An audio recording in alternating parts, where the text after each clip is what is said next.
SSP convent school Jangipur Ghazipur के इस online class में आप सभी विद्यार्थियों का हार्दिक स्वागत है। आज हम लोग कक्षा 11 में डायरेक्ट इनडायरेक्ट की शुरुआत करेंगे, प्रारंभ करेंगे। सबसे पहले हम लोग जानेंगे नरेशन। नरेशन को स्पीच भी कहा जाता है। आप नरेशन या स्पीच कहिए। अब ध्यान देंगे नरेशन क्या होता है या स्पीच क्या होता है।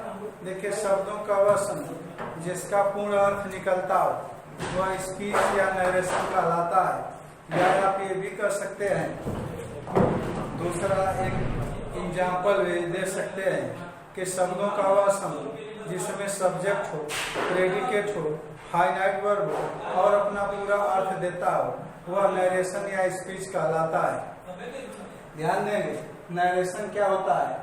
नरेशन को स्पीच भी कहा जाता है। ध्यान देंगे एक बार पुनः नरेशन को स्पीच भी कहा जाता है।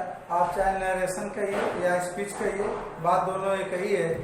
अब नरेशन किसे कहते हैं तो उसको जान लीजिए। शब्दों का वह समूह जिसका पूरा अर्थ निकलता है नरेशन या स्पीच कहलाता है। या फिर दूसरी तरह से आप कह सकते हैं कि शब्दों का वह समूह जिसमें सब्जेक्ट हो, प्रेडिकेट हो, फाइनाइट वर्ब हो और अपना पूरा अर्थ देता हो वह जो है नरेशन या स्पीच कहलाता है। इसी को वाक्य भी कहते हैं, इसी को स्पीच भी कहते हैं। तो आगे जो है इसके दो भाग होते हैं, एक डायरेक्ट स्पीच, दूसरा इनडायरेक्ट स्पीच। अब डायरेक्ट स्पीच को समझेंगे। वक्ता की कही गई बात को बिना परिवर्तन ज्यों का त्यों कह देना, व्यक्त कर देना, लिख देना, यह डायरेक्ट स्पीच कहलाता है। देखिए, यहाँ तक डायरेक्ट स्पीच में कहा गया है कि न राई घटे न तिल बढ़े, अर्थात कोई भी परिवर्तन नहीं होनी चाहिए। जैसे होता क्या है, आप समाचार पत्र पढ़ रहे हैं, आप जो है न्यूज देख रहे हैं, आपसे पूछा जाए तो आप बिल्कुल उसी के भाषा में सेम टू सेम नहीं करते हैं बल्कि उसका भावार्थ प्रकट करते हैं। तो जब आप पढ़े हुए जो है न्यूज़पेपर को सेम टू सेम अगर बिल्कुल बिना परिवर्तन का कह देते हैं या कोई बात कह देते हैं, जैसे मैं ही कोई बात कहा, आप जैसे मैं कहा वैसे आप कह दिए तो डायरेक्ट स्पीच हो गया। या फिर उसका भावार्थ प्रकट कर दिए तो इनडायरेक्ट स्पीच हो गया। तो डायरेक्ट स्पीच पर पहले हम लोग समझेंगे डायरेक्ट स्पीच क्या होता है। वक्ता की कही गई बात को बिना कोई परिवर्तन ज्यों का त्यों कह देना, लिख देना, व्यक्त कर देना डायरेक्ट स्पीच कहलाता है। जैसे एग्जांपल देख लीजिए, the teacher said, comma double inverted comma में the earth moves around the sun. अब ध्यान देंगे, अब इसी बात को बिल्कुल इसी तरह आप कर देते हैं कि the teacher said, comma double inverted comma में the earth moves around the sun, inverted comma close. तो ये तो डायरेक्ट स्पीच है।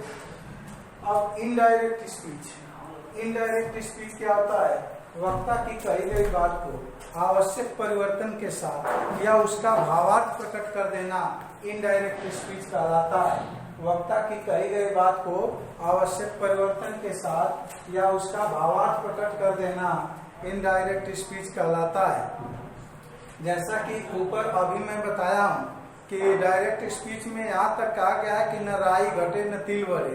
तो इनडायरेक्ट स्पीच में अगर कोई भी परिवर्तन हो जाता है, कोई भी एक भी परिवर्तन, छोटा सा भी परिवर्तन कर देते हैं तो वह जो है डायरेक्ट स्पीच ना होकर के इनडायरेक्ट स्पीच हो जाता है। जैसे आप एग्जांपल के लिए देख लीजिए, the teacher said that the earth moves around the sun. देखिए, कामा और इन्वर्टेड कामा हट गया, कंजंक्शन दैट लग गया, परिवर्तन हो गया, इसमें परिवर्तन हो गया तो यह जो है इनडायरेक्ट स्पीच हो गया। तो वही समझना है। एक बार देखिए, फिर जो है आप लोगों को रिमाइंड करा देता हूँ ताकि भूले न। अगर आपसे पूछता है कोई नरेशन किसे कहते हैं, व्हाट इज नरेशन, तो आपका जो है उत्तर क्या होगा, उससे आप क्या बताएंगे कि शब्दों का वह समूह जिसका पूरा अर्थ निकलता है नरेशन या स्पीच कहलाता है। या फिर दूसरी तरह भी आप उसी बात को कह सकते हैं, जैसे एक ही बात को कहने का कोई तरीका होता है। तो आप यह भी कह सकते हैं कि वक्ता शब्दों का वह समूह जिसमें सब्जेक्ट हो, प्रेडिकेट हो, फाइनाइट वर्ब हो और अपना पूरा अर्थ देता हो वाक्य कहलाता है या नरेशन कहलाता है, वही स्पीच भी कहलाता है। इसमें ग्रुप ऑफ वर्ड शब्दों का समूह होता है। जैसे ध्यान दीजिएगा, यही जो है तो ये जो है स्पीच है। अब ये देखिए टीचर सर, ये स्पीच है। दया प्रमोद राम दर्शन, ये भी एक स्पीच है। तो आप ध्यान देंगे इसमें जो है सब्जेक्ट है, मेन वर्ब है और सब्जेक्ट प्रेडिकेट भी है। तो आप इसका पूरा अर्थ निकल रहा है कि अध्यापक ने कहा पृथ्वी सूर्य के चारों तरफ घूमती है, पूरा अर्थ निकल रहा है, शब्दों का समूह है। तो इस तरह से यह जो है नरेशन हो गया, स्पीच हो गया।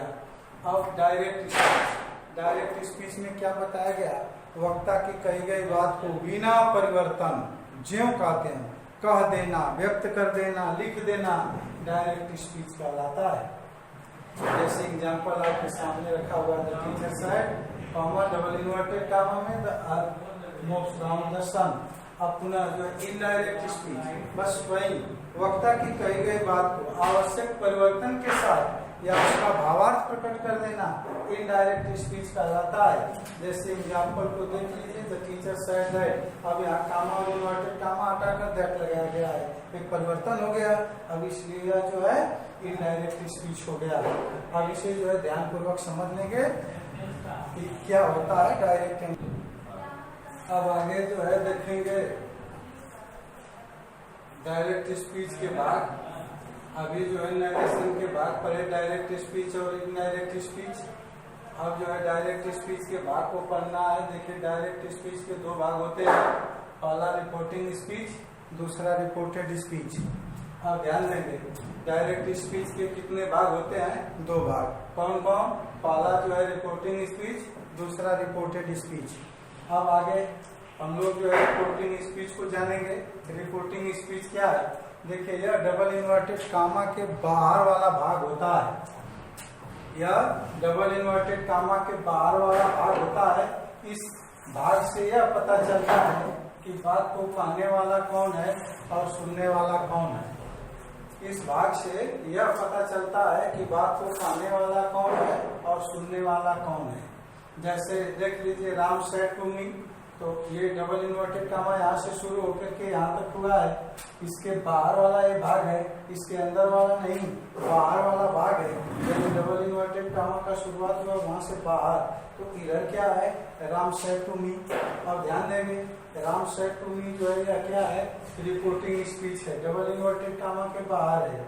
अब इस भाग, ये भी उसमें आप जाने हैं कि इस भाग से यह पता चलता है कि बात को कहने वाला कौन है और सुनने वाला कौन है। जैसे राम सेड टू मी, तो राम कहने वाला है और सुनने वाला मैं, मुझसे कह रहा है तो मैं जो है सुना। तो यही जो है होता है रिपोर्टिंग स्पीच। अगर आपसे कोई पूछता है, आप अगर जानना चाहते हैं तो ये जानिए, अगर कोई पूछता है रिपोर्टिंग स्पीच किसे कहते हैं, तो क्या कहेंगे, यह डबल इन्वर्टेड कामा के बाहर वाला भाग होता है। इस भाग से यह पता चलता है कि बात को कहने वाला कौन है और सुनने वाला कौन है।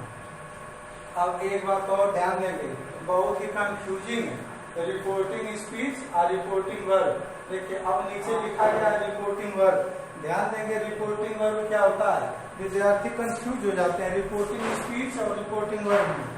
देखिए रिपोर्टिंग स्पीच क्या होता है, रिपोर्टिंग वर्ब क्या होता है। रिपोर्टिंग स्पीच के वर्ब को रिपोर्टिंग वर्ब कहते हैं। देखिए स्पीच जैसा कि आपने पहले सुना समझा, स्पीच क्या था, शब्दों का समूह था जिसका एक अर्थ निकल रहा था। जैसे राम सेड टू मी, 4 शब्दों का समूह है, राम ने मुझसे कहा, इसका अर्थ निकल रहा है। तो ये पूरा जो शब्दों का समूह है वह स्पीच होता है, और उसी स्पीच में जो वर्ब प्रयोग होता है उसी को रिपोर्टिंग वर्ब कहते हैं। वही बना है कि रिपोर्टिंग स्पीच के वर्ब को रिपोर्टिंग वर्ब कहते हैं। देखिए Ram said to me, Ram से लेकर के मी तक, यह जो रिपोर्टिंग स्पीच है। और इसमें जो क्रिया है सेड, ये सेड ही जो है आपका ये रिपोर्टिंग वर्ब है, यही जो है रिपोर्टिंग वर्ब है। ध्यान देंगे। तो आपसे अगर कोई पूछता है कि रिपोर्टिंग स्पीच क्या है, तो यह डबल इन्वर्टेड कामा का बाहर वाला भाग होता है। रिपोर्टिंग वर्ब क्या है, तो रिपोर्टिंग स्पीच के वर्ब को रिपोर्टिंग वर्ब कहते हैं। ध्यान देंगे रिपोर्टिंग स्पीच जो है शब्दों का समूह होता है, और रिपोर्टिंग वर्ब केवल एक शब्द रिपोर्टिंग स्पीच की जो क्रिया होती है, जैसे इस वाक्य में सैड है, यह रिपोर्टिंग वर्ब है। आराम सैड टू मी, यहाँ से लेकर के यहाँ तक पूरा यह स्पीच है, इसका ध्यान देंगे। अब आएंगे दूसरे नंबर पर जो रिपोर्टेड स्पीच है। रिपोर्टेड स्पीच क्या होता है? यह डबल इन्वर्टेड कामा का अंदर वाला भाग होता है और इस भाग से यह पता चलता है कि वक्ता ने क्या कहा। जैसे ध्यान देंगे, डबल इन्वर्टेड कामा के अंदर वाला भाग होता है you are my best friend, यानी वक्ता जो राम है इस वाक्य में, इस जो है नरेशन में, तो राम ने क्या कहा? You are my best friend. यही पता चलता है, यह डबल इन्वर्टेड कामा के अंदर होता है। वक्ता जो भी करता है उसको डबल इन्वर्टेड कामा के अंदर लिखा जाता है और उसी को रिपोर्टेड स्पीच कहते हैं। ध्यान देंगे, यही जो है रिपोर्टेड स्पीच है। आज जो है, अब इतना जो आप पढ़े हैं, इसमें से कहीं भी आपको अगर समस्या होती है, आपको बात समझ में नहीं आती है, तो आप मेरे कॉन्टेक्ट नंबर 9889665382 पर संपर्क करके अपनी समस्या का समाधान कर सकते हैं। Thank you very much.